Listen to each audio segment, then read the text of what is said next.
자, 안녕하세요. 북수영 카페 여러분. 자, 오늘 이제 두 번째 대구 모임 시작할게요.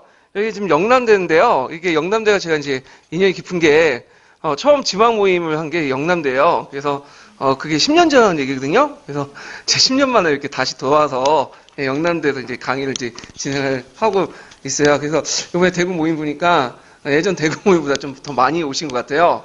예. 그래서 여기 이제 그 저번에 이제 대전 모임에서 어디까지 하면 교수 이론까지 이제 했거든요. 예, 그래서 이제 49페이지 그 교수학습 모형부터 이제 그 교수학습 내용까지 이제 쭉 진행을 할게요. 그래서 예전에 그 전 시간에 교수 이론 같은 경우에는 좀 약간 좀 답답하고 이게 지금 좀 어려운 부분이 많거든요. 근데 요거는 교수 이론 같은 경우에는 이제 거의 뚫렸다고 보시면 돼요. 그래서 되게 위계적이고 딱딱 명확히 떨어져 있고, 예, 그래갖고 이게 뭐냐면 잘만 외우면, 잘만 이해하면 점수를 이렇게 받을 수 있는 그 과목이거든요. 그래서 여기에서 이제 확실하게 점수를 따주시는 것도 좋을 것 같아요. 그래서 이제 교수 이론 부분인데 제가 이제 전 시간에도 얘기했지만 크게 이제 교육 이론하고 그다음에 교수 이론, 그다음에 교수학습 방법하고 그다음에 이제 교육과정 관련된 내용을 이제 이렇게 세 파트로 해가지고 진행을 할 텐데, 여기에서는 이제 대구 그 강의에서는 교수학습 관련된 내용을 진행을 하는 거예요. 그리고, 좀 이따가 이제 제가, 강주 모임에서는, 여기 이제 교육과정 관련된 내용을 진행을 할 거예요. 자, 그러면 이제 먼저 교수학습 이동 관련된 그 내용을 이제 들어가기 전에, 그 밑에 이제 그 49페이지에 보면 목적부터 해서 교수학습 평가의 도식도가 있죠. 그래서 이걸 잠깐 펴볼게요. 자, 이거는 녹색 책을 기준으로 해서 이제 보는 건데, 먼저 이제 볼 게 목적이에요. 그래서 목적은 내재적 가치하고 외재적 가치 이렇게 두 가지로 나눠볼 수가 있고요. 그래서 목적 같은데 이제 시험 문제 나오면 교회 역사의 문제점, 민족 공동체 의식을 강요할 때 문제점, 이런 것들이 이제 예전에 시험 문제 나왔고요. 그 다음에 목적이 이제 추상적이다 반면에 포괄적인 것이 좀 구체적인 것들이 목표죠. 목표 설정 관련된 내용인데, 이 목표 설정 관련된 내용은 지금까지 이제 그 기출문제를 보면, 이론보다는 적용하는 문제들이 나왔어요. 그래서 어떤 학습 지도안 주어지고 적용해서 학습 목표를 쓰시오. 이런 것들이 이제 유가 많거든요. 그래서 그냥 학습 목표 쓰라는 것도 있고, 지식 이해 측면 쓰시오. 그 다음에 기능 측면 쓰시오. 가치 태도 측면 쓰시오. 이런 것들이 있었다. 이렇게 이제 기억을 해두시면 되고요. 그 다음에 내용 선정이라는 것은 이제 목표가 이제 설정이 됐으면 그에 맞는 내용을 또 선정해서 조직화 시킬 필요가 있겠죠. 그래서 무슨 내용을 가르칠 것인가. 그걸 측면에서 이제 학문적 측면, 학습자 측면, 사회적 측면, 이렇게 이제 세 가지 측면에서 이제 볼 수가 있고요. 특히 시험 문제 많이 나오는 것은 학문적 측면이 이제 시험 문제 많이 나오죠. 그래서 과거의 가치, 현재의 가치, 그 다음에 이제 그 중요성에서 이제 이런 측면에서 이제 볼 수가 있고, 아니면 본질적 중요성, 도구적 중요성, 이렇게 이제 네 가지 측면에서 이제 예전 시험 문제 좀 나왔고요. 그 다음에 이제 내용 조직을 내용 선정을 했으면 교과 내용을 어떻게 조직할 것인가. 이 내용 선정을 바탕으로 한 그 내용을 어떻게 조직할 것인가, 이렇게 이제 필요한데요. 자, 내용 조직 원칙과 유형을 보면 크게 세 단계로 나눌 수 있어요. 교육과정 내용 조직하고 교과서 내용 조직, 그다음 수업 내용 조직, 이렇게 있는데, 여기는 교육과정 내용 조직을 이제 재조직한 게 교과서 내용 조직이에요. 그다음에 교과서 내용 조직을 재조직한 게 수업 내용 조직이거든요. 그래서 이제 교육과정 내용 조직은 크게 이제 세 가지 원칙이 있죠. 자, 여기에서 이제 계속성, 계열성, 통합성, 이렇게 세 가지 원칙이 있고요. 그래서 이제 그 중에 계열성 부분이 이제 그 시험 문제 좀 나온 게 환경학대법이 자주 나와요. 그래서 환경학대법이 이제 그 교육과정에 어떻게 적용되는가, 그다음에 환경학대법이 문제점이 뭔가, 주로 이제 영역 고유 인지론자들 입장에서 이제 이 환경학대법을 비판하는 내용들이 예전에 나왔고요. 그다음 교과서 내용 조직은 예전에 10년도 기출문제 한번 나왔는데, 거기 내용 구성 유형에서 이제 크게 설명형, 학습형, 이야기형, 이렇게 세 가지가 있는데, 그 중에 제일 많이 쓰이는 유형이 설명형이죠. 이 정도 나왔고요. 그 다음에 수업 내용 조직 같은 경우에는, 이제 이 수업 내용 조직은 이제 그 뒤에 옆에 있는 밑에 있는 수업 설계하고 관련돼 있는데, 주체가 누구죠? 교사죠. 그래서 이제 교육과정과 교과서 내용 조직을 바탕으로 해서 이제 수업 내용을 조직을 하는데, 크게 이제 사례로서 세 가지를 제시하고 있어요. 여기 보면. 그래서 단원 구성 요소에 따라서 차별적으로 구성하는 내용과, 그래서 인식의 범위와 이해 수준에 따라서 이제 조직하는 방법, 그 다음 사례 중심의 어떤 조직 방법, 세 가지가 이제 있는데, 그 중에 예전에 시험 문제에 나온 것이 뭐냐면, 인식의 범위에 따라서 이해 수준에 따라서 이제, 하는 거 있죠? 예. 그래서 이제 요게 이제, 예전에 한번 시험 문제 나왔던 거예요. 10년도 기출문제요. 자, 그 다음에 이제, 이 내용 조직이 다 끝났으면, 거기 보면 역사과 내용 조직 그 방법이 나와요. 여기서는 이제 무엇을 어떤 순서로 가르칠 것인가, 이런 건데, 여기는 교과서에도 이제 이렇게 할 수도 있고, 그다음 학습지 만들 때도 이렇게 이제 사용될 수 있죠. 그래서 여기는 이제 되게 이제 뒤에 살펴보겠지만, 뭐 연대기juk 방법, 연연대기 방법, 주제중심 방법, 문화권적 방법, 분조법 등등등 이렇게 나오죠. 그래서 주로 이제 장점, 단점 이런 것들, 그다음에 그거 할 때 유의점 이런 것들이 시험이 나왔던 것이 이제 뭐냐면 역사과 내용 조직 방법이에요. 자, 그럼 내용 조직이 이제 끝났으면 그 한 개 교수학습 방법이죠. 어떻게 가르칠 것인가? 그래서 수업 설계, 수업 모형이 있는데, 수업 설계는 주체가 교사죠. 그래서 교사가 그 상황에 따라서 어떻게 조직할 것인가, 그 상황에 따라서 이제 그 각각의 학교나 학교의 특징에 따라서 어떻게 수업을 진행할 것인가, 이걸 이제 하는 거고요. 수업 모형 같은 경우에는 이제 주 교육학자나 역사 교육학자들이 되게 이제 어떤 그 자기가 생각하는 수업 모형을 이제 개발해 갖고 이제 제시를 하는 거죠. 크게 이제 수업 모형도 이제 교수학습 유형하고 내용 구성 유형 이렇게 두 가지 나누는데, 되게 이제 수업 모형이 자주 나와요. 예, 또 수업 모형이. 그래서 최근에 많이 나오는 것이 뭐냐면 탐구학습 모형 있죠. 그래서 은근히 이제 예전에 탐구학습 모형이 안 나왔는데 탐구학습 모형이 최근에 많이 나오고, 그리고 이제 역경원 교수님도 여기에서 많이 낸다고 또 하니까 탐구학습을 중심으로 해갖고 이제 좀 봐두시는 게 좋을 것 같아요. 그래서 요번에도 이제 탐구학습 나왔죠. 제일 기본적인 거지만. 자, 그러면 수업 모형에서 이제 교수학습 방법이 끝났으면 마지막으로 하는 게 뭘까요? 평가죠. 교수학습 평가. 그래서 예전에는 뭐 교수학습 평가가 나오면 뭐 구성주에 관련된 수행평가 부분이 많이 나왔고요. 그 다음에 이제 뭐냐면 또 진단평가, 그 다음에 형성평가 뭐 이런 것들이 좀 나왔는데, 최근에는 이제 평가책이라는 책이 있어요. 그래서 평가책에도 요번에 이제 예전에 재작년에 수행평가 관련된 내용이 좀 나왔죠. 그래서 이 교수학습 평가 같은 경우에는 좀 어렵게 나오면 상당히 어렵게 나올 수 있는 부분이에요. 그래서 최근에 이제 녹색책에 있는 수제에서 나온 게 아니라 평가책에서 나오는데, 평가책에는 이제 최모순 교수님이 있어요. 예, 그 교수님이 평가책 좀 출제할 때 꼭 그 평가책에서 한 문제 내거든요. 근데 이게 읽기가 예민한 게, 그게 이제 뭐냐면 3년마다 한 번씩 이렇게 나와요. 2, 3년만 나와. 그래서 요거 하나 맞추려고 그 평가책 두꺼운 거 400페이지 넘는 걸 이렇게 보라고 하는 것도 좀 문제가 있는 것 같아서, 평가 부분은 이제 가감을 제껴두고 보시는 게 좋을 것 같아요. 그래서 시성비라고 해서 시간 대비 이제 효과 측면에서는 별로 그렇게 좋은 부분은 아닌 것 같아요. 자, 그래서 이제 이렇게 한번 전반적으로 이제 이렇게 도식도를 만들어봤고요. 이 도식도 여러분들 녹색책 볼 때 같이 봐두시는 것도 좋을 것 같아요. 녹색책과 파란책 그 관련된 부분들 볼 때 내가 어디에 그건 지금 읽고 있는지 그 위치를 알 수 있는 거야. 마인드맵 같은 지도를 역할을 할 수 있거든요. 그래서 이렇게 이제 보시고, 잠깐 이제 하나 빼먹은 게 있는데, 거기 보면 역사 교육의 구성 요소 중에 사실, 개념, 일반화, 이론 있죠. 그 중에 많이 나오는 건 개념하고 일반화, 요 부분이 많이 나오고요. 그 다음에 교재에 보면 이제 최근에 이제 교과서가 나올 가능성이 있어요. 보수 정권이 물러나는 바람에 교과서 많이 나왔고, 예전에는 연표나 역사지도, 그 다음에 또 최근에 문학작품 같은 것들이 이제 시험 문제 나왔죠. 자, 그래서 이렇게 해서 이제 한번 전반적으로, 교수학습 평가부터 해서, 목적부터 해서 평가까지 한번 살펴봤고요. 구체적인 내용을 한번 들어볼게요. 자, 여기 보면 기출문제 분석표를 좀 볼게요. 자, 목표와 목적 부분에서는 이제 콜덤파인지 목표 분류가 예전에 한번 나왔는데, 이거는 객관식 용이기 때문에 주관식에서는 좀 나올 가능성이 없고요. 그다음 가치 부분에서 교훈의 역사와 민족 공동체 의식의 역사, 이렇게 문제점 이렇게 쓰라고 나온 것도 있고요. 그다음에 이제 여기 좀 넘으면 개념 부분에서 시험문이 나오죠. 그래서 개념 나오면 항상 외역, 내포 그런 것들 물어보는 거 있고요. 그다음에 일반화 나올 때는 역사 사실을 이제 있고 그걸 어떻게 일반화시킬 것인가, 그런 것들 적용하는 문제들이 나와요.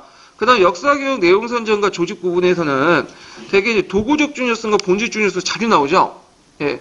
그래서 이거 꼭 기억을 해두시고, 그다음 여기 오리엔탈리즘은 좀 적어놨긴 했는데, 이 오리엔탈리즘은 이제 그 녹색 책에는 없고 갈색 책에 있는 부분이에요. 그래서 제가 이제 그 전 시간에도 얘기했지만 갈색 책이 좀 나올 가능성이 있긴 있어요. 작년에 그 비판적 읽기와 쓰기와 관련돼 갖고 갈색 책에서 나왔거든요. 네, 그래가지고 오리엔탈리즘도 나올 가능성이 있어요. 이게 객관식 기출 문제는 좀 많이 나왔는데 이게 딱 해다가 중간식 넘어오면서 지금까지 거의 4, 5년 동안 나오지 않았거든요. 그래서 요거는 한번 나올 가능성이 좀 있다. 예, 이렇게 이제 보시면 되고, 자, 계열성에 이제 개념 물어보는 게 있고, 계열성과 관련된 이제 그 구체적인 그 방법으로서 환경확대법 있죠. 예, 요거 기억을 해두시고요. 그 다음에 과거의 가치, 현재 가치, 이런 것들, 통합성, 이렇게 물어본 적 있고, 자, 역사교육 교재에서 이제 사료가 제일 많이 뽑아요. 그래서 이 사료와 관련된 것은 노란 책, 그 다음에 파란 책, 그 다음에 이제 녹색 책, 세 개 다 있거든요. 다 보세요.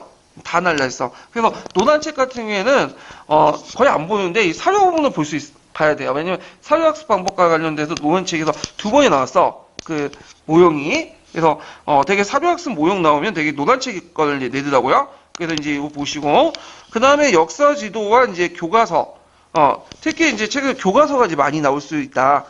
그래서 교과서 많이 보시고, 그 다음에 이제 연표, 문학작품 같은 걸 보시면 될 것 같아요. 그 다음에 역사교육 내용 조직 방법에서 좀 하면 분절법, 뭐 주제 중심 방법, 그 다음에 연연되기 방법, 분야 방법, 문학 번쩍 방법 이런 것들이 지금까지 나왔고, 주로 특징, 장단점, 유의점 이런 방식이 이제 나왔죠. 그래서 이제 이런 중심을 이제 봐주시고요.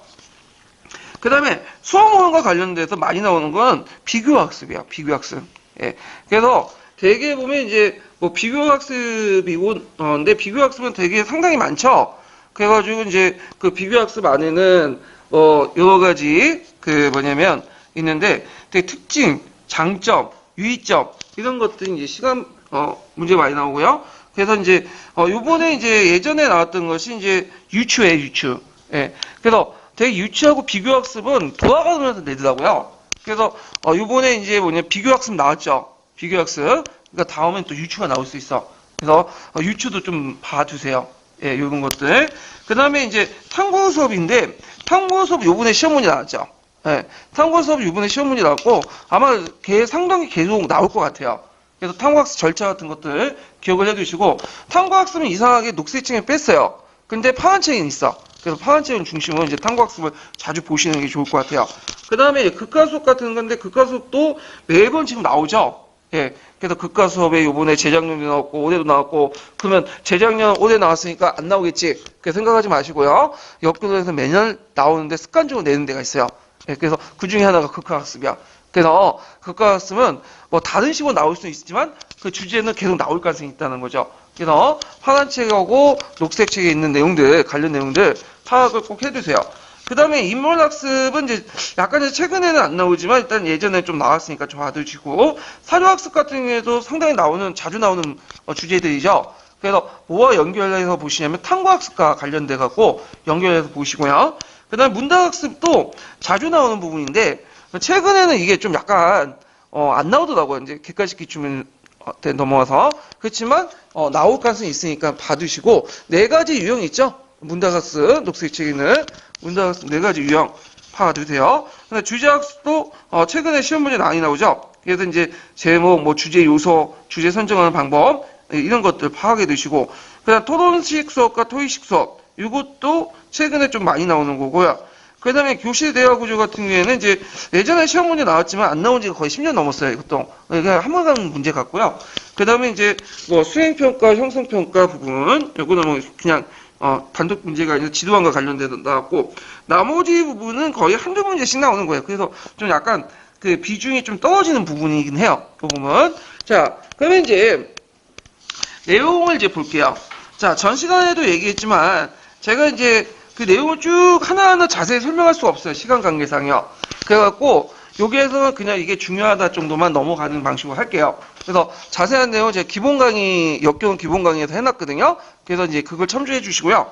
자, 그러면 가치 부분에서 이제 볼 때는 교훈의 역사 부분이 있죠. 예전에 이제 01년하고 10년도에 기출문제 나왔던 건데, 자, 교훈의 역사 이제, 때, 장점은 뭐냐면 이제 건너뛰고 문제점이 시험 문제 나요. 그래서, 문제점은 외워두셔야죠. 그래서 역사적 사건의 특징은 개별적으로 고유성이 있기 때문에 비슷한 유형의 사건이 있지만 똑같은 사건이 되풀이지 않는다. 그래서 교훈적 역사가 어떻게 반복된다는 거야. 예. 근데 그게 문제점이 있다. 그래서 고유성이 있기 때문에 비슷한 유형이 반복되지 않는다. 이런 것들이 첫 번째고요. 두 번째는 교훈의 역사는 과거 인간의 어떤 선악을 가지고 얘기하죠. 그러면 이게 역사학인지 그 윤리학인지 구분이 안 돼. 이런 것들. 세 번째는 예전에 교훈의 역사는 이제 주로 그 정근대 시대 교훈의 역사는 주로 이제 지배층을 대상으로 했어요. 그래서 우리가 동구통감, 뭐 자치통감, 통감자 융 같은 경우는 왕이나 사대부들이 부른 거죠. 그러다 보니까 이제 피지배층들의 어떤 것보다는 시저형으로 여기는 경향이 있다. 그래서 역사 교육의 내용이 지배층 행위로 초점을 맞출 수가 있고요. 그 다음에 또 그렇기 때문에 사회 구성원과 말과 행동을 소홀하기 쉽고 역사학의 대중화. 이게 역사학의 대중화는 이제 연구 대상에서 역사학을 이제 제외시키는 거죠. 그 피지배층들을. 그래서 이런 것들이 역행된다. 그래서 이제 이런 문제점이 있고 그 문제점에 대해서 또 반론이 있어요. 그래서 반론을 제가 하살표 이렇게 또 표시해 놨거든요. 그래서 이제 녹색책에 있는 그 내용의 반론이 있으니까 그거 이제 연결시켜서 같이 보시면 될 것 같아요. 자, 그 다음에 민족 공동체의 의식의 역사는 유용점보다는 부정적 문이 예전에 시험 문제 나왔죠. 너무 정신을 강조하는 간접적 역사관이다. 그래서 사회 변화 원동력이나 사회 구조적인 파악이 경시돼 있다. 이제 그걸 볼 수 있는 게 뭐 신채호의 뭐 난가 사상이라든지, 그 다음에 이제 그 문희평이라든지, 그 다음에 이제 이런 등등등 이런 것들은 간접적인 것들이지 실체가 없어요. 어떤 객관적인 어떤 증거가 없는 거야.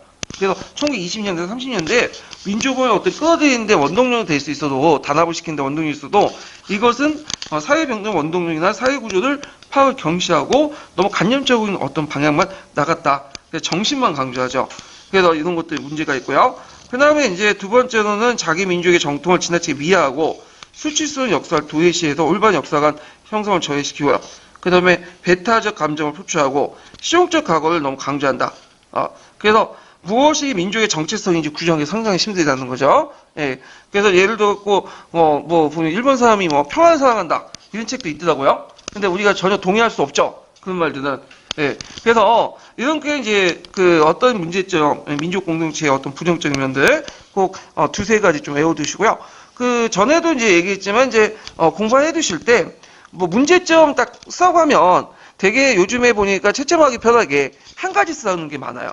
1점짜리. 많아도 두 가지? 그 이상 넘어가지 않더라고요. 그래서 여러분들 이제 한 대여섯 가지 있으면 다 외우지 마시고, 그냥 대표적인 거 세 개만 딱 외우고, 그리고, 쓰세요. 그리고 나머지 왜 한 개를 더 외우냐? 잊어먹을 수 있잖아. 그러니까 이제 스페용으로 이렇게 여분원하고 다 외울 필요는 없을 것 같아요. 그걸요. 그리고, 만약에 뭐 어떤 것들 장점을 쓰라 하면 항상 통하는 게 있어요. 한 가지 쓰라고 하면. 모른다고 쓰지 마시고, 뭘 쓰냐면, 역사적 사고력을 함양시킬 수 있다. 이걸 꼭 쓰세요. 그러면, 무슨 학습 방법, 무슨 개념, 이런 것들 시대 구분의 어떤 장점을 쓰시오, 학습의 효용점을 쓰시오 하면, 역사적 사고력을 함양시킬 수 있다. 요 말 딱 쓰면 거의 90%가 1점이에요. 예, 진짜요. 왜 제가 그 얘기를 하냐면, 요번에 이제 전북대에서 특강을 하신 그 교수님들이 불러놓고 이제 그 얘기를 했는데, 항상 채점할 때 이제 학습의 효용성 얘기할 때요. 할 때 꼭 키워드가 하나씩 들어가는 게 있대요. 그래서 아까 치면 역사적 사고력을 함양시킬 수 있다. 이 말을 쓰면 거의 맞는다고. 그러니까 모르면 못 쓰는 게 아니라 꼭 이렇게 쓰시면 돼요. 그러니까 애들이 이제 학교 가서 중앙집권가나 왕권광화 한 번씩 다 쓰잖아. 그래서 백질 애들 그렇게 쓰는 거야. 그냥 쭉 쓰는 거는 하나 걸릴 수 있잖아요. 예, 그렇게 이제 봐두시면 될 것 같아요. 자, 그래서 여기 뭐 좀 약간 홍보 말씀드리면 나중에 이제 제가 여기 끝나고 뭐 나중에 디프리 가실 분들에게는 특별하게 또 이런 것들 이제 고급 정보도 드릴게요. 예, 제가 좀 가지고 있어요. 근현대사하고 역교원과 관련된 고급 정보가 있거든요. 그래서 오시면 드릴게요. 오시면. 예, 뭐 바쁘시면 그냥 가셔도 되고요. 예. 자, 그러면 또 하나가 이제 뭐 개념이죠. 개념은 이제 개념학습하고 또 연결되어 있어요. 개념학습하고. 그래서 개념의 정의가 있고, 거기 뭐 내포적 측면과 외형적 측면이죠. 항상 나오는 거예요, 이거는. 예. 그래서 내포적 측면은 개념의 의미의 속성을 가리키는 거고요. 그 다음 외형적 측면은 개념의 의미는 사례를 가리키는 거죠. 그래서 예문도 있는데 예문도 이제 그 녹색 책하고 남색 책도 개념이 있어요. 거기 그것도 이제 봐두시고 파란 책도 봐두시면 될 것 같아요. 그 다음 개념의 효율성도 이제 예전에 한번 나온 것 같은데 개별적으로 분리된 정보를 일정한 범주에 묶어서 사물을 체계적으로 의미 있게 이해할 수 있다. 그 다음에 학생의 경우에 의미를 부여해서 잡다한 경험 전체를 관심을 모으지 않아도 상황을 이해가 가능하다. 그리고 개별적 역사적 사실을 알지 못하더라도 역사적 상황을 이해하고 의미를 부여할 수 있다. 그리고 사회 문제를 쉽게 다룰 수 있는 통찰력을 획득할 수 있고 등등. 그래서 이것도 한 보면 6가지 정도 되거든요. 그거 다 외울 필요 없겠죠. 제가 아까 말했죠. 3개만 딱 외우고 있어요. 나머지 버리세요. 그냥 이런 것들은.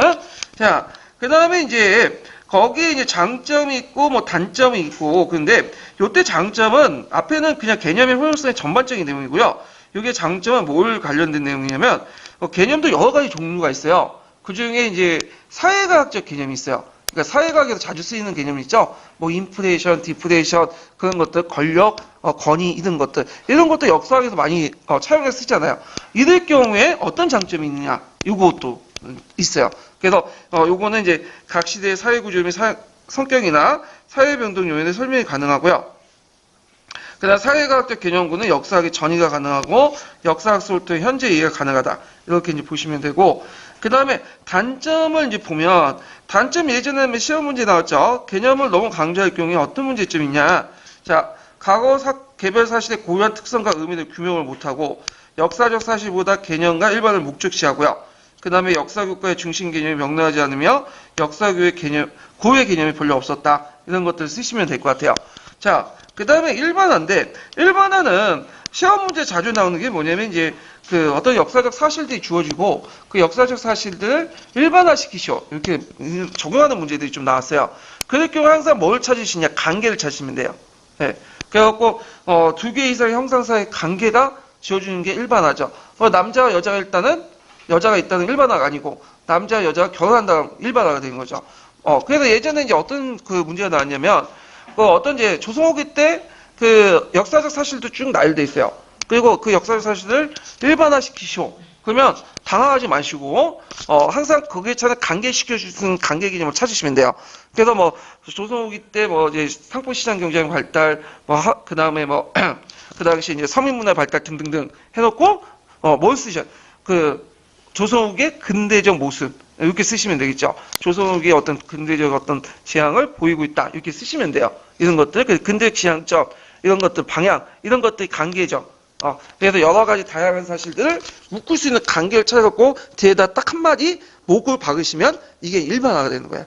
예. 자, 그리고 일반화의 기능도 이제 좀 봐두시고요. 그 다음에 일반화의 종류와 관련된 내용이 이제 시험문이 나왔어요.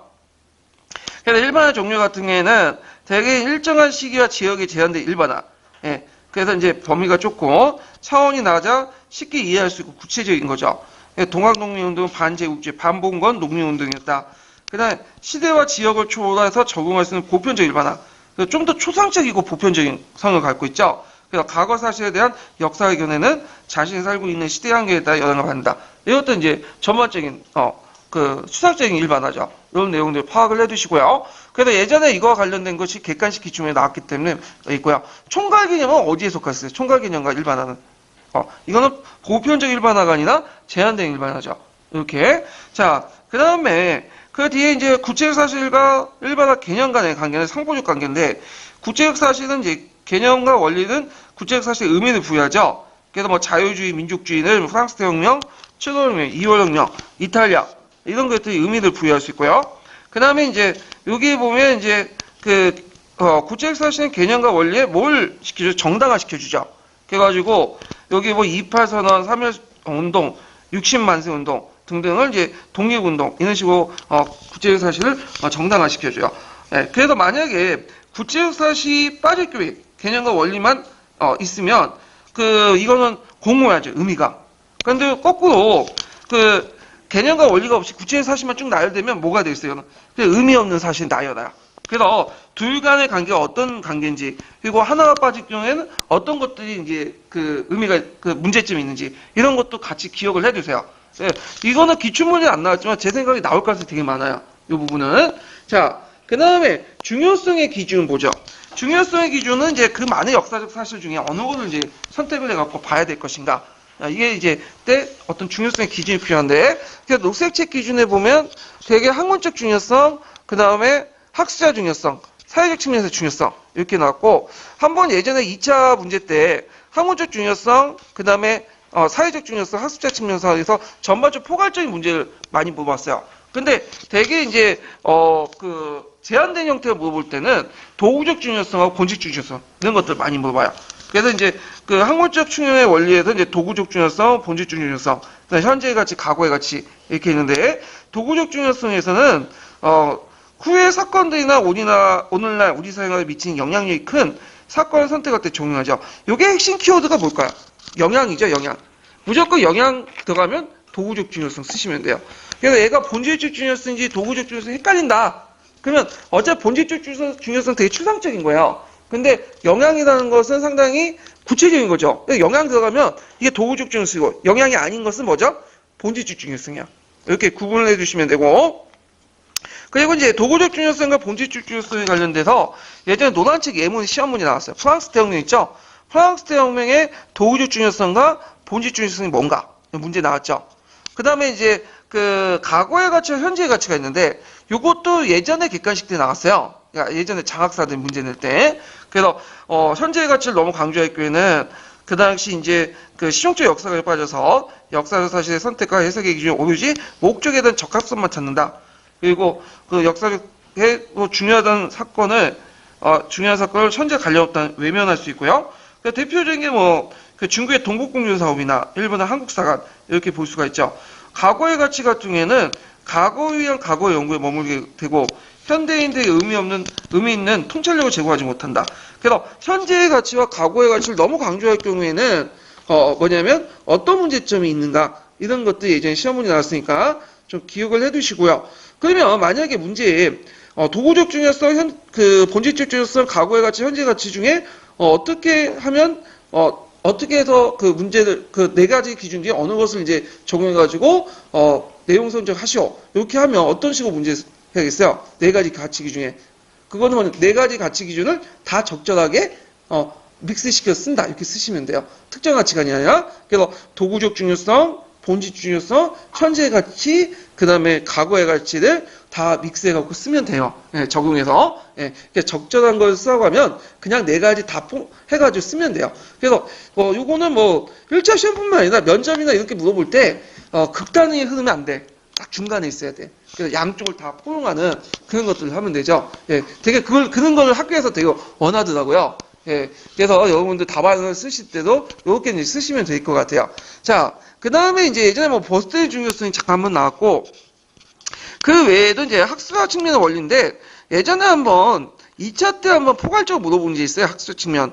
그래갖고 이제 피아제 연령 발달 단계와 그 다음에 학습자 흥미 단계 측면에서 하는데, 되게 이제 기존의 그 학술 측면의 원리가 다 반영되지 못했다. 그래서 반영의 한계가 나와 있고, 근데 너무 피아제 연령 발달 단계를 도입할 경우에는 어떤 측면에서 문제가 있는가? 이런 것들이 이제 문제점 두 개가 있어요. 그래서 각자 이제 보시고, 그 다음에 이제 사회적 측면 같은 경우에 여러분들 알다시피 이제 그 역사 교과 시대 사회적 요구가 많이 반영됐죠. 그래서 특히 국가 민족의 같은 요구 이런 것도 어떻게 처리할 것이냐.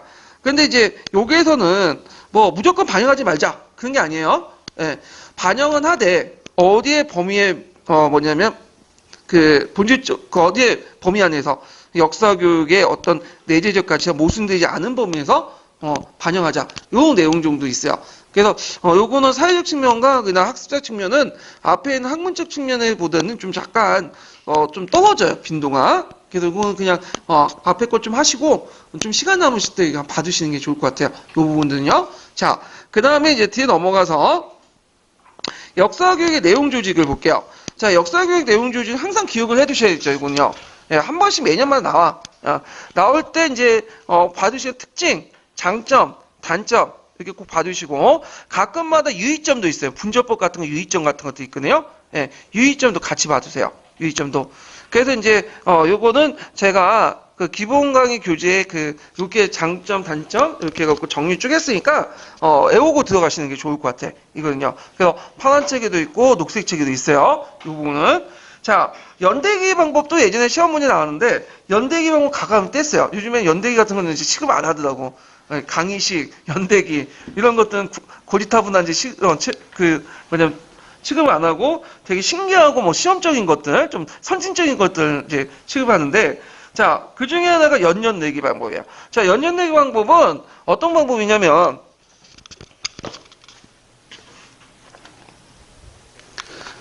되게 이제 조직 방법, 내용 조직 방법의 특징이, 이렇게 시간의 흐름에 따라 이렇게 가잖아요. 시간의 흐름에 따라. 이렇게 쭉 진행이 되잖아요. 그래서 이제 연대기 방법은 되게 이게 좀 더 약간 범위가 넓고, 그래서 연대기 방법이 한 분야를 다루는 게 분야사고, 그 중에 더 뭐냐면 다른 게 조그만 범위를 다루는 게 주제 중심 방법이죠. 그래서 연연대기 방법은 요 주제 중심 방법 있죠.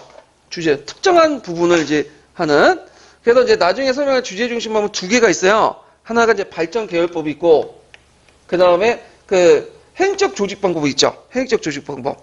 그 중에 시간의 흐름 따라 발전 계열법을 이제 주제 중심 방법이 있거든요. 그걸 이제 뭐냐면 이게 시간의 흐름에 따라 되는 게 아니라 거꾸로 다는 거야. 이건 역순으로.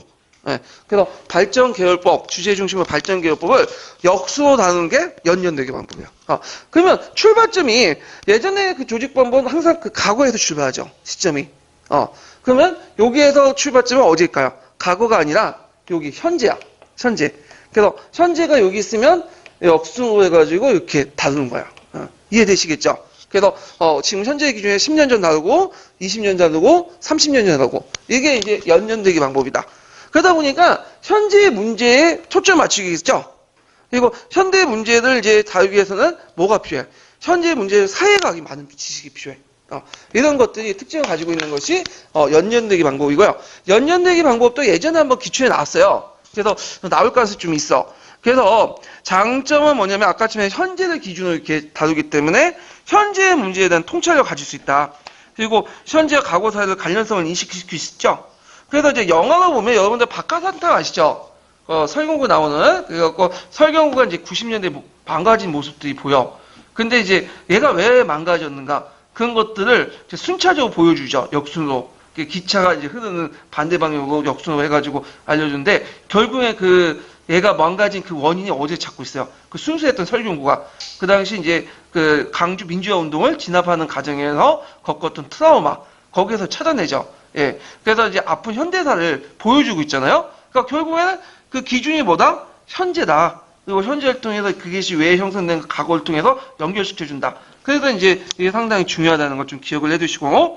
근데 문제점은 원래 그 역사라는 거는 역순이 중요한 게 아니다. 시간의 흐름에 따라서 다루잖아요. 그러다 보니까 시간의 변화에 따른 역사의 변화를 무시할 수 있고, 너무 어디 중심이야? 현재 중심이야. 그리고 현재 중심의 문제점은 뭐죠? 실용적인 거죠. 그래서 실용적 과거에 빠질 위험성. 그리고 사회과학적 요구가 많이 들어가는데, 그 많은 것들을 학생들이 요구한다는 건 무리한 요구다. 그래서 이런 것들을 이제 같이 기억을 해두시면 돼요.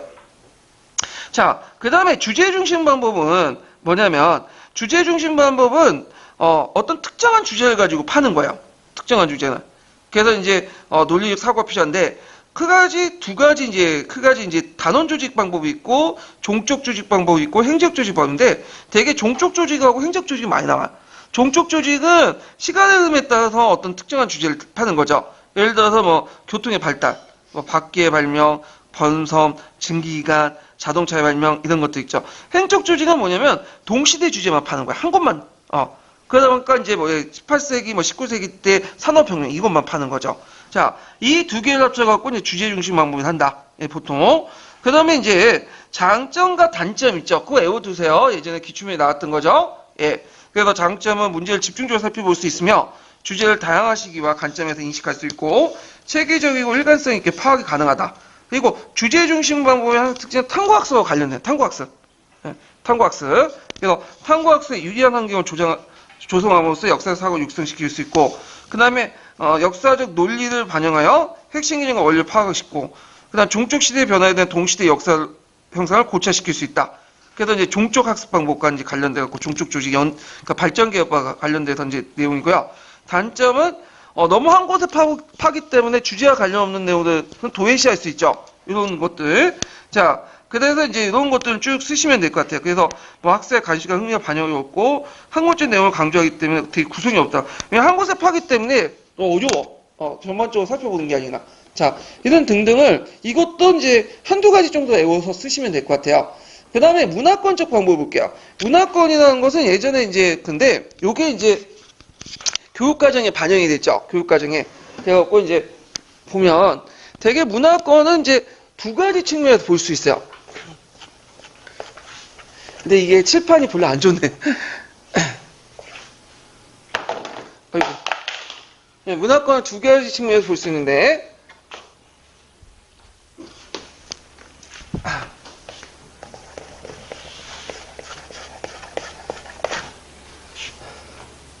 자, 문화권 방법은 두 가지 측면을 보시는데, 하나가 지역을 기준으로 얘기하는 거예요. 지역을 기준으로. 그 다음에 하나가 이제, 문화적 어떤 종교적 어떤 공동체, 공통 문화를 가지고, 이제 문화적 속성을 가지고 얘기를 하는 건데, 지역 세계를 기준으로 한 거는 지금 교육과정에 반영돼 있죠. 그래서 우리가 이제, 지금 우리가 살고 있는 문화권은 뭐죠? 동아시아 문화권이라고 하죠? 예. 그래서 되게 이제 세계에서는 이 지역을 기준으로 얘기해요. 지리적인 어떤 기준을 가지고. 근데 공통 문화 속성은 되게 이제 종교나 이런 걸 가지고 얘기하는데, 자, 예를 들어 지역별로 이렇게 떨어져 있어도 같은 공통된 어떤 속성들을 가지고 있는 것들을 이제 얘기할 수 있죠. 이게 뭘까요? 이슬람 문화권, 이슬람 문화권. 그다음 뭐 기독교 문화권. 그다음에 불교 문화권. 이렇게 이제 얘기할 수가 있겠죠. 예. 근데 이제 현행 교육 과정에 반영되는 거는 어디다? 이 지역을 기준으로 한 거다. 그래서 되게 지역 세계라고 하죠. 개정 교육 과정에서는. 그래서 이제 요게 이제 이렇게 볼 수 있는데, 되게 이제 이 지역을 반영 지역 세계를 기준으로 얘기하는 걸 이제 얘기하고, 되게 정근대 시대 때 내용 조직 방법은 문화권적 방법이야. 그래서 동아시아 문화권, 그 다음에 저쪽 동남아시아 문화권, 서유 문화권 이렇게 따로따로 조직되잖아요. 그러다가 이것이 이제 주제 중심 방법 넘어갈 때가 기점이 뭐죠? 지리산의 발견이죠. 그래서 지리산의 발견 결과 이제 유럽 중심의 어떤 문화적 그 세계사의 흐름이 형성되잖아요. 그래서 이거는 주제 중심 방법 이렇게 넘어가요. 예. 그래서 이런 특징을 갖고 있다. 그러면 이제 이 문화권이라는 건 개별 문화하고는 또 다른 거예요. 예를 들어 우리가 이제 동아시아 문화권이라고 하잖아요. 그럼 만약에 우리 문화가 이제 중국 문화 다 흡수통합되어 있으면 이건 문화권이 아니죠. 그냥 중국 문화예요. 그거는. 근데 대개 보면 이렇게 중심 문화가 있으면 중심 문화가 있으면 이게 중심 문화가 있으면 근데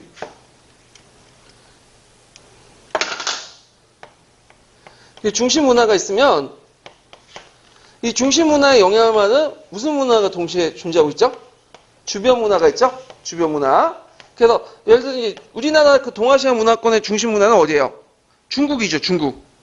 중국인데 중국의 문화가 여러 영향을 주잖아요. 뭐 베트남에도 영향을 주고 일본에도 영향을 주고 우리나라 주변 문화가 있어. 근데 중심 문화에 영향을 받았지만 동시에 그걸 그대로 수용하는 게 아니라 이걸 비판적으로 수용하죠. 자기의 이제 문화적 수준에 맞게. 그래서 항상 중심 문화 보편성이 있으면 이 중심 문화에 영향을 받은 뭐가 있어요? 특수성도 같이 있어. 그래서 문화권적인 어떤 그 뭐냐면 조직 방법은 이렇게 보편성과 특수성을 같이 배울 수 있다. 근데 이 문제는 실제 그 내용 조직 방법에서는 볼 때는 꼭 그런 게 아니죠. 왜냐하면 우리가 동양사 할 때 동양사 개론 보면 항상 99%가 뭐가 있어요?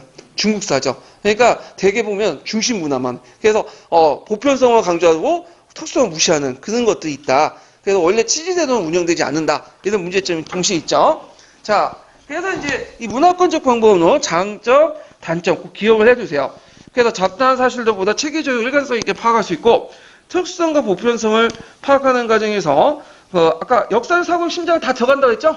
예, 역사, 사고, 신장할 수 있다. 그래서 문화권 전체를 대상으로 삼기 때문에 역사를 보다 거시적으로 종합적으로 파악할 수 있다. 그 다음에 문화권 내 각 민족이나 국가의 특수한 발전이나 성과를 무시할 수 있고요. 그리고 각 문화권 교류를 무시할 수 있고 유럽 문화권을 너무 강조해요. 왜냐하면 세계사 내용 조직에서 보시면 알겠는데 세계사 책 보시면 문제점이 뭐냐면 다 보면 서유럽이 중심이야. 서유럽이. 그 다음에 일부 뭐냐면 중국사 이렇게 해놨죠. 그 예전에 그 12년 개정까지는 이거 이제 타파한다고 간지역적 접근 방법을 많이 사용했어요. 그 기타사 좀 강조하고, 그래서 심지어 오세아니아사까지 우리가 알아야 하는 그런 것들인데, 최근에 보면 가감이 그거 다 뺐더라고요. 그래서 예전에 한번 저희가 2년 전 연수 갔더니 애들 학습 부담이 너무 많다. 그래갖고 세계사에서 예전 방식대로 중국사하고 서양사 중심으로 내용 조직한다. 그래갖고 지금 나온 15년 개정 교육과정 딱 보시면 기타사 부분이 많이 축소돼 있어요.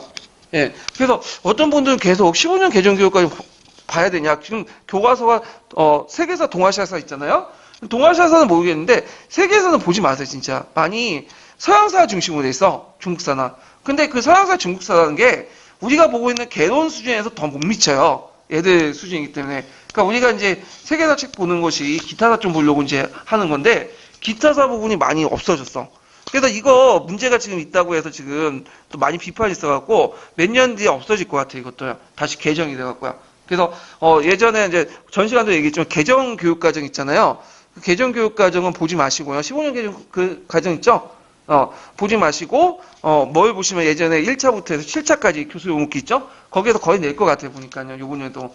예. 그래서 교육 과정 만들 때까지는 계속 낼 것 같은데 우리 저희 또 MB 그 문재인 대통령께서는 또 뭐냐 소통을 강조하다 보니까 예전에 MB나 박근혜처럼 갑자기 만들고 없어지고 그러지 않을 것 같으니까 한 2, 3년 또 거의 끝날 때 문재인 정권 거의 끝날 때 새로운 교육 과정이 나올 테니까 뭐 그때 보시면 되는데 여러분 그때 다 합격하시겠죠? 예. 이때까지 있으시면 안 되고. 자, 그러면 이제 분야사를 이제 볼게요. 자, 분야사라는 건 특정 분야에서 발달된 순서대로 탐구할 수 있는 내용을 조직하는데 연대기적 방법은 모든 걸 다 커버하죠. 정치, 경제, 사회. 근데 이제 분야사는 정치사, 사회사, 뭐 문화사 이렇게 이제 하나하나 이제 뭐만 하는 거야. 그러면 이제 그 장점은 특정 분야에 관심을 집중시키면서 학생들 발달 단계에 맞춰서 친밀한 내용을 선택할 수 있고요. 시간 개념, 변청, 계속성, 개념을 파악하고 탐구학습에 유리하다. 근데 특정 분야에 관심이 집중되기 때문에 시대 전체를 이해하는 게 어렵죠. 이런 것도 장점이 있고요. 그래서 어떻게 하냐? 한 곳을 다루되 그것만 다루는 게 아니라 다른 분야와 뭐냐면 역사적 사실과 유기적 연계시켜 달라요. 그래서 제가 이제 최근에 이제 자주 보는 게 뭐냐면 국방TV 아세요? 국방TV? 예, 여러분들 국방TV 하면 이런 것도 있나 생각했는데 케이블TV 그런 방송이 있어요. 그래서 거의 안 봐요 저도. 근데 이제 국방TV에 보면 토크메타의 전쟁사가 있어요. 예, 그래서 제가 강의 시간 때 좀 얘기는 했는데 전쟁사와 관련된 것들 이제 다루고요. 1차 세계대전, 2차 세계대전, 심지어는 이제 요번에 시험 문제 나온 그 전투까지 뭐 악티움전 해전까지 다 다루는데 근데 다룰 때 그 전쟁만 다루는 게 아니라 그 사회 정치 그와 관련된 정치 사회 경제 문화를 같이 다루고 있어. 이거는 전쟁사 분야를 하지만 아까 전쟁사를 다룰 때 그뿐만 아니라 정치 경제 사회 문화를 같이 다룬 거죠. 이런 방식이 이제 분야사의 제일 지향할 부분이다. 이렇게 쓰시면 되고요. 예전에 한번 그 분야사 관련된 문제 나올 때 그 한 문제 나왔는데 그때 이제 그 원래 오진이나 시차 교육 과정에 국사 있죠. 고등학교 국사는 되게 분야사별로 돼 있었어요. 연대기가 아니라. 그래갖고 정치사, 경제사, 사회사, 문화사 나오고 정치사는 고대, 중체, 뭐 근세 이렇게 나오는데 그게 이제 7차 교육 과정이 이제 오리지널 7차 교육 과정 1학년 국사책이었거든요. 그래서 이게 너무 불편하니까 나중에 이제 다시 연대기 이렇게 돌아갔는데 이게 이제 예전에 시험 문제 나왔어요. 예, 분야사 부분과 관련돼서. 자, 그 다음에 분절법인데 분절법은 이제 녹색책에서 뭐라고 하죠? 시대사라고 하죠. 특정한 시대를 딱 끊어가지고 보는 거야. 그래갖고 이제 여기에는 이제 기본적으로 종족 조직이 행적 조직이에요. 이건 시간의 흐름이 아니라 어떤 특정 부분을 계속 파야 되기 때문에 종족 조직이 되는 거죠. 아니 행적 조직이 되는 거죠. 그래서 이제 시간의 변화를 좀 약간 무시하는 게 있다. 그러면 분절적 방법을 이제 조직할 때 이제 조직 방법이 뭐냐? 일단 유의점 이렇게 쭉 이렇게 나왔는데 고려할 점. 자, 학생들 흥미가 있으면서 접근하기 쉽고 교육적 가치가 있는 시간과 내용을 접근하고요. 그 다음에 그 시대 정신을 상징적으로 부각될 수 있고 과거와 현재 서로 비교할 수 있는 내용이 필요하고 그 다음에 교수 학습 활동에서 주의식 방법이 아니라 다양한 자료를 이용하여 학생 중심의 탐구 활동에 맞고요. 전체적으로 포괄적이고 사회사의 주로 생활사 같은 것들 이제 해요. 그래서 그게 이제 파란책에 나왔는데 17세기 영국사 나올 때 생활사 중심으로 했지만 정치, 경제, 사회 문화를 다 한번 살펴보는 거죠. 이런 것들이 분조법이라는 거죠. 그래서 그 밑에 장점이 몇 가지 있죠. 이것도 한 두세 가지 외워두세요. 그 다음에 이제 단점은 아까 처럼 시간의 변화를 다룰 수 없죠. 그래서 종적인 변화 발전 과정을 파악하는데 어렵다. 그 다음에 옆에 이제 6번하고 이제 뒤에 이제 있는데 요거는 이제 주제 토픽 학습인데 주제 중심 방법, 행적 방법 관련된 내용인데 요건 각자 보시고요. 자, 그 다음에 뒤에 나와서 연표를 볼게요. 연표는 이제 예전에 이제 시험 문제 좀 나왔어요. 예, 그래서 최근에 좀 안 나오긴 하는데 나올 가능성이 있어요. 그래서 연표의 유형 같은 거 좀 기억을 해 두셔야겠죠. 그래서 종합연표, 분야별 연표, 사회기능연표, 그 다음에 문제연표, 단원연표 있는데 예전에 이제 시험 문제 나왔던 것이 뭐가 있냐면 여기에 보면 구성 형식에서 해설연표 있죠. 예, 해설연표가 나왔어요. 그래갖고 이게 그 객관식 기출문제 나왔던 건데 그 예를 들어 1910년대, 20년대 일제 통치체제, 통치정책에 관련된 내용일 때 연대가 쭉 나오고 그 연대 땡땡하고 뭐 옆에는 또 뭐냐면 그래서 문화통치의 의미가 뭔가 쭉 이렇게 쓴 게 있죠. 이런 식으로 구성된 것이 해설연표다. 그래서 역사적 사건의 발생 시기 및 그 사건의 내용이 포함되고 사전이나 참고자의 역할을 하고요. 그 다음에 해당 사건의 서술은 책의 쪽수를 표시하거나 아니면 거기 이제 오른쪽에는 연표가 있고 왼쪽에는 그와 관한 해석이 있어요. 연결돼 갖고. 그래갖고 요게 이제 예전 11년 기출문제 나왔던 건데 여러분들 기출문제 보면 금방 이해가 되실 거예요. 이게 나왔고요. 그 다음에 이제 그 연표형 방법에서 이제 좀 볼 게 뭐냐면 거기 배경표가 있어요. 보시죠? 예, 배경표가 예전에 시험 문제 나왔어. 여러분들 백지도 아시죠? 백지도. 백지도는 뭐예요? 지도가 있지만 안에 평평 비었죠. 그걸 누가 채워넣는 거야? 학생이 채워넣는 거예요. 마찬가지로 백연표도 연표는 있는데 시간 순서만 있지 그 안에 내용이 아무것도 없어. 채워넣는 거는 학생들이 하는 거야. 자, 그러면 이제 이 백연표의 이제 장점이 뭐냐? 자, 연표의 전체 형태가 형식만 알려주고 연표에 들어갈 구체적 내용을 학생들이 채우게 함으로써 역사적 사실의 중요성을 판단하고 이유를 생각하면서 역사적 사고를 육성할 수 있다. 이 키워드도 역사적 사고 육성이죠. 항상 여기 들어가요. 예. 그 다음에 정리용이나 형성평가에 적합하다. 그래가지고 이제 있고 그 다음에 14년 기출문제 나왔던 것이 이제 나이연표와 가계연표예요. 그래갖고 이제 나이연표와 가계연표 관련돼 갖고 뭐냐면 어떤 유형점이 있는가. 그래서 사회적 변화나 자신이나 가정에 어떤 영향을 주는지 생각하는 계기가 있고 사회와 자신의 삶이 중요하다는 생각을 사건을 선택하는 과정에서 판단력, 사회의식, 자아의식을 육성할 수 있다. 여기서 나이연표 그 명칭이 예전에 한번 시험 문제 나왔어요. 이거 무슨 연표냐? 그러면 다음에 나올 때는 명칭 단순히 물어보지 않겠죠. 그 다음에는 이제 나이 연표나 가계 연표를 사용할 때는 어떤 것에 그 유형점이 있는가 이런 것들을 물어볼 수가 있겠죠. 그래서 같이 봐두시면 되고 거기에 보면 이제 유형점이 있는데 유형점은 그 앞에 이제 연표의 전반적인 유형점이에요. 그래갖고 뭐 역사 사실 행적인 연관성과 인과관계를 축소하는 사고를 육성할 수 있다. 그래서 비교학습에 딱 맞아요. 비교학습. 그래가지고 있고 그래서 예를 들어 뭐 한 나라가 있을 때 서유럽에서는 노마가 있었다는 걸 알 수 있는 거죠. 우리가 그래서 한나라와 노마 제국 간의 비단길을 통해서 교육이 있었다. 뭐 이런 것도 알 수 있는 거고 그 다음에 두 번째로는 그 학습하기 전에 개괄적 흐름이나 이해를 도울 수 있는데 이건 뭐냐 선행 조직자 역할을 하는 거야. 선행 조직자. 그래서 있고 세 번째는 역사적 사실을 이제 시간에는 계통적으로 이제 제시할 수 있다. 그래서 역사적 관계를 구조 이해를 도움을 줄 수 있다. 그 유형점 세 가지도 외워두셔야 되겠죠. 자, 그 다음에 이제 역사 지도를 볼게요. 자, 역사 지도는 예전에 이제 어떤 식으로 문제 나오냐면 그 녹색 책을 기준으로 보면 역사 지도하고 지휘주의 비교 관련된 내용이 한번 객관식 때 나왔어요. 12년도에 나왔던 문제인데 그래서 이제 역사 지도는 인문지휘적 성격이 강하고 그 다음에 역사 지도는 일정한 기간이나 상당 기간 지속된 것을 한 공간에 표현되죠. 근데 지휘주도는 주로 공간적 사학을 제시하는 일부 시간의 변화만 특정한 시간만 보고요. 그 다음에 역사지도는 좀 주관적인 판단이 들어가. 근데 지휘지도는 원래 있는 사실 그대로 세밀하게 표시하죠.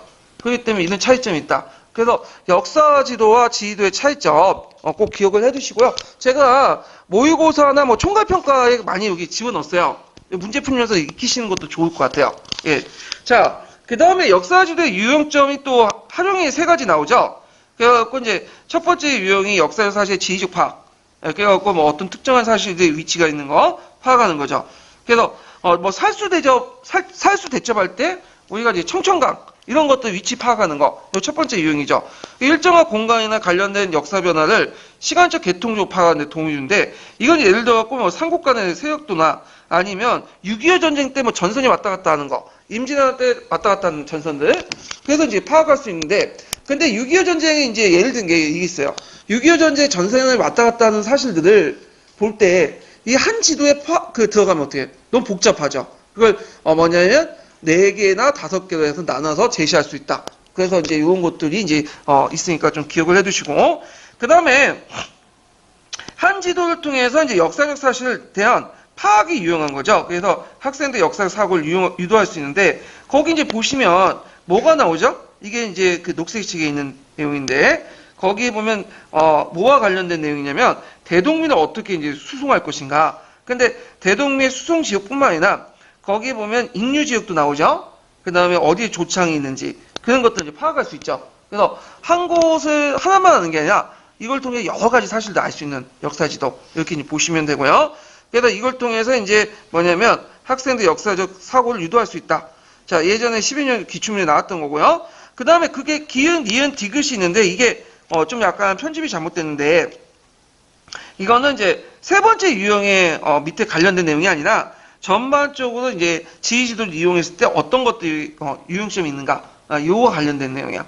그래서 이제 이게 파란 책에 있는 내용 같아요, 제가. 그래서 한 시대 한 지역의 인간 역사를 총체히 이해하고 해석하는 데 이용하고, 그 다음에 동시대 여러 지역 공간을 비교하면서 효과적이고 등등등. 이게 이제 역사지도 사용했을 때 어떻게 전반적으로 유용할 것인가, 그 관련된 내용이요. 그리고 시험 문제 자주 나온 것은 이제 활용 관련된 문제 세 가지 유형 있죠? 이거 꼭 기억을 해두시면 될 것 같아요. 자, 그 다음에 뒤에 넘어가서 자, 사료학습 보죠. 여기 딱 보시면 알겠죠? 사료학습은 웬만하면 다 나오죠? 예, 그래가지고 사료학습 부분은 파란 책, 녹색 책, 그 다음에 노란 책 다 보셔야 돼. 특히 노란 책은 이제 그 탐구학습 모형이 있어요.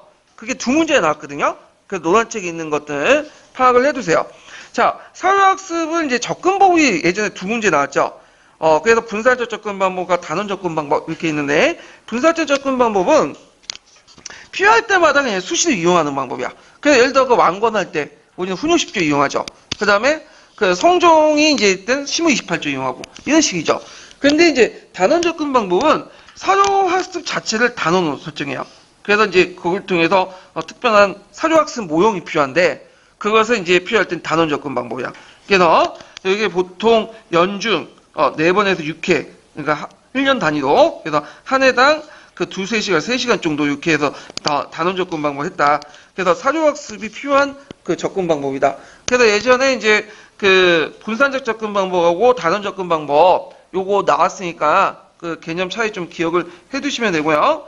그 다음에 거기에서 이제 사료학습 단계가 나오는데, 자, 사료학습 단계가 나왔다는 것은 그 분산적 접근 방법이에요, 단원적 접근 방법이에요. 일단 단원적 접근 방법이죠. 왜냐하면 사료학습 모형이 필요한 거니까.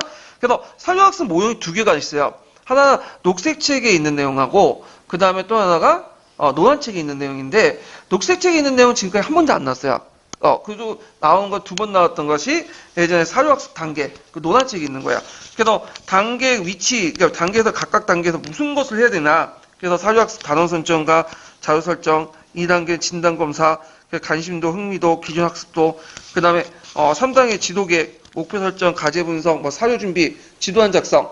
그 다음에 4단계는 지도 과정에서 목표, 과제 제시 이런 것도 있고, 마지막 평가. 이렇게 이제 나눠볼 수 있죠. 이때 이제 평가는 형성평가가 아니라 무슨 평가예요? 총괄평가예요, 그는. 왜냐, 단원이 끝나는 거니까. 한 차시가 끝나는 게 아니라. 예. 그래서 우리가 이제 생각하는 1차 시험이나 2차 시험, 이런 총괄평가제가 어떤 특징을 가지고 있다. 그래서 이제 요런 그 순서 꼭 기억을 해두시고, 그 다음 사료 선택 기준도 예전에 한번 시험 문제 나왔죠? 예. 그래서 2차 시험에 한번 나왔어요. 그래서 이제 역사 사고력과 역사 의식이 필요한데 사료, 목표성이 있어야 되고, 그다음 학습 내용과 직결돼야 되며, 학습자의 능력과 발달 단계에 맞아야 되며, 그다음 역사가 그 가치와 증빙성 인정돼야 되며, 그다음 사료 시기와 작자 및 출처가 분명해야 되며, 등등등등 이런 내용도 있으니까 외워두시고요. 그 다음에 여기에서 쭉 넘어가고 이제 그 사료 선택 시 필요한 능력도 예전에 기출문이 나왔어요. 그래서 사료 제작 평가에는 관점의 개입이기 때문에 그걸 비판하는 과정 필수고요. 그 위해서는 교사의 인식 과정과 관점이 중요하고요. 그래서 그 다음에 사료도 해석에 따라 차이가 보이고, 교사의 전문적 지식이 필요하다. 그 관련된 내용이 예전에 기출문제 나왔으니까 그 관련된 기출문제들 찾아서 보시면 돼요. 자, 예를 들어 이순신의 평가도 그 다르죠. 예를 들어 진빙론 같은 데서는 이순신 평가를 되게 좋게 봐요. 유서영이 이순신의 형의 친구니까. 근데 이제 조선왕조실록 같은 경우에는 별로 안 좋게 봐. 왜냐면 누구의 시각이 많이 들어가 있죠? 요때 이제 선조가 많이 그 시각이 들렸죠? 선조도 되게 웃긴 게, 이거 좀 딴 얘기지만, 선조도 원래 이순신을 적극적으로 추천하고, 이 사람은 이제 거의 승진도 계속 승진을 시켰는데, 막상 그 사람이 공헌을 많이 세우니까, 시기심이 발동돼서 견제를 하게 되죠. 자, 그래서 어떤 사료가 어떻게 쓰여지는가. 그러니까 똑같은 임무에도 각각의 사료가 쓰여지는 데 따라서 다르게 평가받을 수 있다. 그래서 이걸 구별하고 어떤 것들이 이것이 왜곡된 걸 아는 거는 교사의 어떤 전문적 지식이 필요하다. 그래서 예전에 이거 관련돼서 나왔으니까 기억을 해두시고요. 자, 그 다음에 사료학습 장점은 이제 그 좀 각자 보시고 거기 보면 유의점 있죠, 유의점. 이거 외워두세요, 꼭. 예. 그래서 그 유의점, 사료학습을 이제 하기 전에, 사료를 제시하기 전에 교사가 어떤 점에서 유의를 해야 된다. 이거 예전에 시험에 나왔거든요. 2번이나. 그래서 첫 번째로는 학생들이 이제 사료 내용을 이해하는데 어렵기 때문에 탐구 활동이 힘들고 흥미를 상실할 수 있죠. 그래서 학생들 수준에 맞게 편집해서 사용할 수 있다. 그래서 예를 들어 갖고 이제 만약에 사료를 제시하는데 원문 삼국사나 삼국유사 한자 사료 제시하면 학생이 보겠어? 안 보겠죠. 그리고 한자 사료 번역된 사료라도 직역한 사료면 안 보잖아. 그러다 보니까 이제 학생들 수준에 지금 사용하고 있는 수준 안에서 애들 의미 속에서 이제 제시된 사료들이 필요한 거죠. 그래서 여러분들 교과서에 있는 사료들 있잖아요. 사료들은 원문 그대로 해석한 게 아니에요, 그거요. 한번 또 해석한 걸 걸려서 이제 재해석한 거야. 예. 그래서 이런 것들 고려해서 이제 쓰셔야 된다는 거예요. 자, 그다음 두 번째로는 대개 이제 사료 제시할 때 배경 지식을 몰라, 애들이. 그럴 경우에는 교사가 이제 이거 설명할 때 설명을 추가하거나, 그 다음에 다른 자료를 제시하거나, 현대어 번역된 사료 제시하거나, 이런 식으로 이제 해야 된다. 그래서 어떤 유의점이 있고, 그 유의점에 맞게 어떤 것들을 이제, 대안을 제시하는 거, 그거, 교사의 역할, 이것도 같이 외워두셔야 돼요. 예전에, 기출에 나왔던 거니까. 그 다음에 이제, 또 나왔던 게 뭐냐면, 이제, 그 역사소설의 유의점이 있어요. 역사소설 유의점. 예. 그래서 이것도 2번 나왔죠? 그래갖고 이제, 그 역사 소설의 내용을 학생들이 그대로 역사적 사실을 받아들이지 않도록 하고 수준에 맞는 걸 고르고 지나치게 허구적인 내용을 담고 있는 걸 배제해야 되고 그 다음 역사적 배경에 대한 역사적 사건이나 상황에 대한 사전학습을 하는다. 그래갖고 이제 예전에는 한번 시험 문제 그냥 나왔고요. 그거 물어보고 08년, 16년에 아마 그게 나왔어요. 박시전 있죠? 박시전 관련된 나와갖고 이제 그걸 이제 제한된 형태로 물어보고 그리고 거기에 유의점 외에도 역사 소설의 장점 이런 것도 같이 물어봤어. 그래갖고 거기 이거는 파란 책을 기준으로 좀 봐주시는 게 좋을 것 같아요. 녹색 책에 있긴 있는데 거기 뭐 특별한 역사 소설하고 뭐 문학 작품 뭐 이렇게 가지고 되게 많아요. 뭐 그 역사 드라마 그 다음에 등등등 그래 갖고 있는데 요거는 이제 파란 책을 중심으로 봐주시는 게 좋을 것 같고요. 그래서 이제 이렇게 해서 이제 한번 전반적으로 이제 소재와 관련된 내용들을 이제 봤고 그 다음에 이제 교수학습 방법을 이제 쭉 넘어갈게요. 자. 교수학습 방법 중에 이제 자주 나오는 부분이 문답식 수업이야. 그래서 문답식 수업도 2가지 유형 부분이 있어요. 하나가 이제 뭐냐면 그 문답식 수업이 이제 그 파란 책에 돼 있고 그 녹색 책에 있는데 파란 책에 있는 건 가감히 버리세요. 눈 버려. 예, 눈 버리니까 버리시고 어디를 보냐면 그 녹색 책에 있는 4가지 부류. 왜냐면 파란 책하고 녹색 책 보면 좀 약간 틀린 게 있어요. 여기 파란 책은 2부류 나왔는데 녹색 책 4가지 부류 나눴거든요. 그래서 시험 문제 나온 건 4가지 부류, 녹색책 기준으로 나오고 그와 관련된 문답식 수업과 관련된 자세한 것은 논문책이 있어요. 그 검은책 있죠? 예, 검은책에 자세히 나와 있어. 그러니까 문답식 수업 4가지 유형이 있고 그 배경 인원도 쭉 나와 있는데 검은책을 누가 썼냐면 김한정 교수님이 썼어요. 그래서 김한정 교수님은 지금은 이제 뭐 원료 세대니까 그분이 직접 나와서 뭐 출제하거나 그런 건 아니고요. 대개는 그 밑에 제자 교수들이 이제 들어와서 출제를 하거든요. 근데 은근히 그 검은책 내용을 많이 가지고 다녀요. 얘가. 그래가지고 요번에 역사를 안다 그거 있죠? 그 4가지 유형 문제 나왔잖아요. 이걸 꼭 갈색책에서 얘기하시는 분이는데 갈색책이 딱 보시면 그것도 한두 줄밖에 설명 안 돼 있어요. 예. 그래서 그걸 제대로 알려면 어디에서 이제 보려면 검은책이 있는 내용이야. 그 갈색책 내용은 검은책이 발췌한 거고, 그리고 여기 갈색책 보시면 거기 4가지 유형이 있고, 그 다음에 탐구학습 부분도 같이 연관돼서 나오고요. 그 다음에 인간관계 할 때, 그 다음에 이제 이런 것들, 뭐, 모충의 성형천도 운동 있죠? 요것도 그대로 나와요, 예문이. 예. 그래갖고, 요번에 내가 들어가신 교수님 이게 보니까 갈색 책에 이렇게 내는 건 아니고, 검은 책에 된 것들. 비판적 읽기가 쓰기는 갈색 책인데, 이거 역사를 안다 부분은 뭐냐면, 갈색 책이 아니라 검은 책이 된 거죠. 그리고 이거 예전에 뭐 기출에 나왔으니까. 그래서, 저번에 이제 뭐 대전 강의 때 좀 그 얘기를 했는데, 그래서 이제 제가 들려오는 정보에 의하면, 검은 책 내용도 보셔야 돼요. 그래서 예전에는 세 가지 책 있죠. 파란 책, 남색 책, 그 다음에 녹색 책.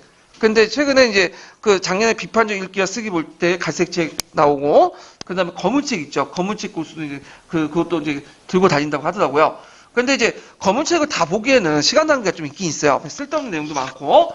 그래서 기출에 나왔던 것들만 찾아서 보세요. 예, 기출만. 그래서 문답학습도 기출과 관련된 내용이 있어요. 예, 그런 것들. 객관식 기출 문제도 기출과 관련된 문답식 수업에만 객관식 예전 기출 나올 때 검은 책에 있는 내용들만 나온 게 있어요, 또. 예. 그래서 이제 한번 보고요. 자, 하여튼, 바스의 견해를 보죠. 그 문답식 수업에 보면 여러 가지 견해가 있지만, 그 중에 이제 녹색책에 실려 있는 건 바스의 견해예요. 그래서 거기에 보면 유형이 4가지 유형이 있죠? 그거 외워두세요. 첫 번째는 인지 기억 질문이야. 그래서 학생들의 상호작용을 유도하기 위해서 학생들이 기억하고 있는지를 확인하는 질문이죠. 그래서 사실 정보를 기억하고 있는가를 확인하는 질문이고요. 대개 한 단어나 짧은 철로 응답할 걸 요구하는 거야. 자, 수련적 질문 탐구 기능이 요구한 건데, 그래서 이제 사실과 아이디어 관계를 수입하고 여러 가지 응답 중에 가장 올바르고 적절한 답을 축출하는 방법을 이제, 요구하는 거죠. 그래서 이제 예를 들어갖고 이제 설명, 대비, 대조, 분석 그런 것들이죠. 그래서 구석기 시대와 돌도구와 신석기 시대 때 어떤 차이점이 있는가? 자, 이게 이제 수련적 질문이다. 자, 그래서 인지기억 질문은 대개 보면 이제 예를 들어갖고 이순신이 뭐냐면 제해권을 이제 장악했던 해전이 뭐냐 한산도 대첩 뭐 이렇게 한 절밖에 안 되죠. 근데 이걸 답변하려면 어떻게 돼요? 구석기 시대는 뗀석기고 그다음에 신석기는 간석기다. 뗀석기는 어떻게 만들었고 간석기는 어떻게 이런 식으로 해가지고 얘기하죠. 그래서 어느 정도 추리 능력이나 설명, 대비, 대조가 분석 필요해. 근데 이제 세 번째 유형은 학산적 지문인데 역사 상상을 요구하는 건데 여러 가지 답이 있을 때 이제 학산적 지문이에요. 그래서 되게 과제를 해결하기 다양한 각도의 사고하고 하도록 하는 자극적인 지문이죠. 예측, 가설, 추론, 상상 같은 사고작용이 필요하다. 그래갖고 이제 학산적 지문이다. 그러면 수요적 지문과 학산적 지문의 차이점이 뭘까요? 수요적 지문은 그 답이 결국에 하나 있죠. 근데 학산적 지문은 여러 가지가 나올 수 있어. 답이 없어. 정확히 말하면. 예를 들어 프랑스 혁명의 근본적 원인이 뭐냐? 그럼 어디에 속하겠어요? 근본적이니까 수요적 지문이겠죠. 근데 프랑스 혁명의 원인이 뭐냐? 그렇게 얘기하면 여러 가지 답이 나올 수 있으니까 학산적 지문이죠. 그러니까 똑같은 역사적 사실을 물어봐도 이렇게 이제 질문의 유형에 따라 수요적 질문과 학산적 질문이 나눠질 수 있다. 이렇게 이제 보시면 되고요. 평가적 질문은 판단, 가치, 선택과 관련된 질문이야. 그래서 이제 예를 들어갖고 대원군의 세국 정책의 당시 상황에서 적절한 정책인가? 요게 핵심 키워드가 뭘까요? 적절함이죠. 예. 그래서 항상 평가적 질문이 나오면 적절함만 쓰면 거의 맞아 떨어져. 예. 그래갖고 이게 4가지 기억 질문 유형이 있다. 인지적 기억 질문, 수요적 질문, 학산적 질문, 평가적 질문. 근데 그 4가지 유형의 질문이 실제 수업에서는 한 가지만 쓰는 게 아니라 여러 가지 복합적으로 사용이 되죠. 예, 실제로는. 그래서 이제 그 역사적 사고과 관련된 질문형은 그 4가지 중에 수련적 질문과 학산적 질문이고요. 그리고 탐구 기능과 유도된 질문, 수련적 질문, 상상력과 관련된 건 학산적 질문이다. 이렇게 좀 기억을 해두시면 될 것 같아요. 자, 그 다음에 이제 탐구학습을 볼게요. 탐구학습. 탐구학습 보면 거기 나온 부분 되게 화려하죠. 많이 나왔어, 진짜. 자주 즐기는 필수적 항상 탐구학습, 사주학습 나오는 부분이에요. 그래서 요번 연도에 나왔잖아요. 그래서 이 탐구학습 특징이 뭐냐면 항상 다른 거와 연결돼. 순수하게 탐구학습만 하는 게 아니에요. 탐구학습 많이 연결되는 게 무슨 학습일까요? 지식의 가정을 연결하니까 사주학습이죠. 사료학습 외에도 뭐 인문학습도 연결할 수 있고 그다음에 총괄학습도 연결될 수 있고 다양한 형태로 연결될 수 있다. 주제학습도 연결될 수 있고. 예. 그래도 요번에 이제 시험 문제 나온 게 이제 탐구학습 절차 부분이 쭉 나와 있고 이게 무슨 학습 방법이냐. 그래서 사람들이 대부분 그 탐구학습 썼는데 어떤 분은 탐구학습이다 글쓰기 수업을 쓴 게 있어. 그래서 그 뒤에 마지막으로 글쓰기 수업 부분이 잠깐 언급됐잖아요. 왜냐면 이렇게 쉬운 문제가 나올 리가 없다. 그렇게 생각해서 너무 생각하다 보니까 글쓰기 수업을 하는데 의외로 쉬운 문제가 나오는 게 많아요. 예. 왜냐면 1, 2점 그냥 주는 문제도 많거든요. 그래서 그런 거 놓쳐버리면 그냥 합격권은 멀어지는 거야. 예. 자, 그래서 이제 탐구학습을 볼 때 탐구학습이 주면 절차가 계속 나오면 이건 탐구학습이에요. 근데 요번에 글쓰기 수업이 안 되는 이유가 뭐냐면 글쓰기 수업은 밑에 뭐냐면 딱 한 줄 돼 있죠. 그럼 글쓰기 수업이 아니야. 그래서 글쓰기 수업 보시면 녹색책 딱 보시면 어떻게 나오냐면 글쓰기 수업이 주가 될 때 글쓰기 수업이라는 거야. 근데 요거는 요번에 기출문제 나온 거는 탐구학습이 주지 글쓰기 수업은 주가 아니에요. 보조적인 거야. 예. 그게 무슨 말인지 알겠죠? 그래서 탐구학습은 전반적인 절차 과정이 나올 땐 거의 대부분 탐구학습이다. 그리고 다른 학습이 좀 뛰어나왔다고 해도 그게 이제 이 학습이 아니라는 거죠. 예, 그래서 탐구학습은 더 다른 학습 방법 융합되기 때문에 항상 절차 과정들이 명확히 나오면 거의 100%뭘 쓰시면 된다? 탐구학습 쓰시면 돼요. 예. 자, 탐구학습은 이제 학습자가 특정 주제나 문제를 해결하기 위해서 가설을 세우고 자료를 검증하는 방법이고 발견학습이고 지식의 과정을 강조하고 사료학습과 연결돼 있죠. 자, 절차 과정 꼭 외워두셔야죠. 요거 항상 나오는 부분이니까. 자, 문제를 인지하고요. 예, 그다음 가설을 설정하고, 그다음 이제 16내도 나왔고 이런 것도 있고, 그다음에 자료와 수집을 분석하고요. 그다음에 가설 확인하고 일반화하는 단계. 이런 것들 이제 보시면 돼요. 근데 이제 우리나라는 이제 그 역사과에서는 일반화보다는 결론을 나는 단계예요. 왜냐면 일반화는 사회과학에도 강조되는 거잖아요. 그래갖고 이제 교육학 관련 내용이고 결론 이렇게 보시면 돼요. 그래서 이제 보통 예전에 어떻게 또 나왔냐면 사료 비판하고 관련될 때 그 사료 비판하고 관련된 단계 내적 비판, 외적 비판 어디에서 할까요? 문제인지에서요, 가설 설정에서, 자료 수집에서요, 가설 확인해서 되게 자료 수집과 분석에서 하죠. 이게 사료 비판 부분이 요것도 이제 연계시켜서 이제 좀 보시면 될 것 같아요. 자, 그러면 장점을 보면 능동적인 학습 참여 활동할 수 있고 역사의 실제 이해와 역사의 연구 방법을 인식할 수 있다. 사료의 사용을 통해 학생들의 역사적 감각을 높일 수 있고 그 시대의 여러 측면을 파악할 수 있고요. 문제점 이제 유의점은 자연과학과 사회과학 같이 탐구 과정을 통해서 명확하게 결론할 수 있냐 역사학이. 왜냐하면 딱 답이 하나도 떨어지는 게 아니잖아. 일반화 시킬 수 없는 부분이 있죠. 그래서 제가 이제 아까 이제 그 마지막 단계 일반화가 아니라 이건 결론, 결과 이렇게 이제 한 것도 일반화가 좀 어렵기 때문에 그래요.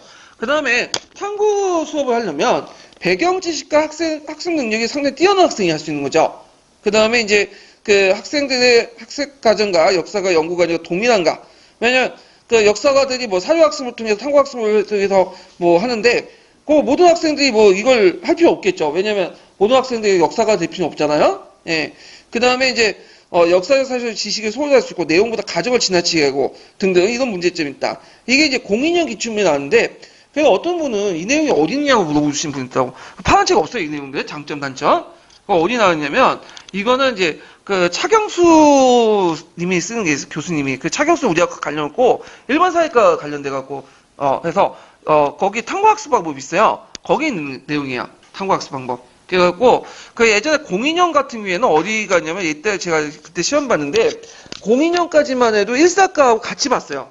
그러니까 그 뭐냐면 어떤 그 교육론 같은 거 있죠? 그런 것도 한두 문제는 융합형으로 해갖고 같이 봤어. 왜냐면 대개는 발령받으면 중학교에 발령받으면 상치 과목 하잖아요.